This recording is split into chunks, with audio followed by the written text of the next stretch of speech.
కేటీఆర్ గారు కరీంనగర్కి వచ్చింది వల్ల కరీంనగర్కి వచ్చి వారేదో కరీంనగర్కు చాలా ఉద్ధరించడం కరీంనగర్ మనకు జన్మనిచ్చిందని చెప్పినారు.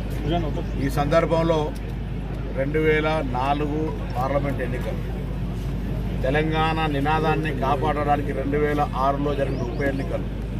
ఆ ఉప ఎన్నికల్లో ప్రజలు ఎంత అధికారం మా కాంగ్రెస్ పార్టీకి ఉన్నప్పటికీ కూడా తెలంగాణ నినాదాన్ని బతికించడానికి కరీంనగర్ ప్రజలు అత్యధిక మెజార్టీతో చంద్రశేఖరరావును గెలిపిస్తే గడియారం సాక్షిగా నా చర్మం ఒలిచి చెప్పులు గుట్టించినా పర్వాలేదు అన్నాడు. నేను 5-6 ప్రశ్నల సూటిగా కేటీఆర్ గారి సందర్భాలు అడుగుతున్నా. మొత్తం మెడికల్ కాలేజీలు అన్ని పక్కన సిద్దిపేట, జగిత్యాల, పక్కన గోదావరి అన్ని కాలేజీలు ఇచ్చేదాకా కరీంనగర్కి ఎందుకు మెడికల్ కాలేజ్ ఇవ్వలేదు, ఎవరు అడ్డం పడ్డారు అని అడుగుతా ఉన్నారు. కరీంనగర్కు సంబంధించిన అప్పర్ మానేరు పూర్తి కాకముందు ఎందుకు రంగనాయక సాగర్, మల్లన్న సాగర్లు పూర్తయినాయో జవాబు చెప్పమని అడుగుతా ఉన్నాం. కొండపోచమ్మ, రంగన్న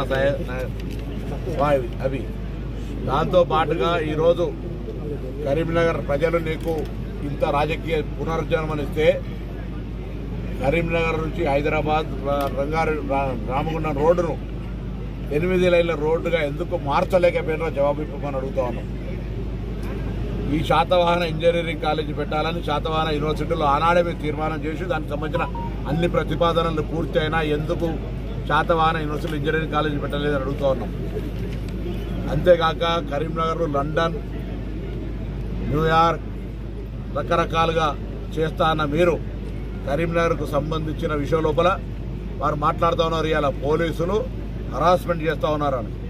మీరు గతంలో భూ ఆక్రమణకు గురైనటువంటి వాళ్ళ అరెస్టు సందర్భం లోపల ఎందుకు స్పందించలేదు, ఈ రోజు ఎందుకు స్పందిస్తున్నారని అడుగుతా ఉన్నాం. భూ ఆక్రమణ చేసినటువంటి వాళ్ళు ఎవరైనా సరే, మా పార్టీ వాళ్ళైనా ఏ పార్టీ వాళ్ళైనా చర్యలు తీసుకోమని మా ప్రభుత్వం కోరుతా ఉంది.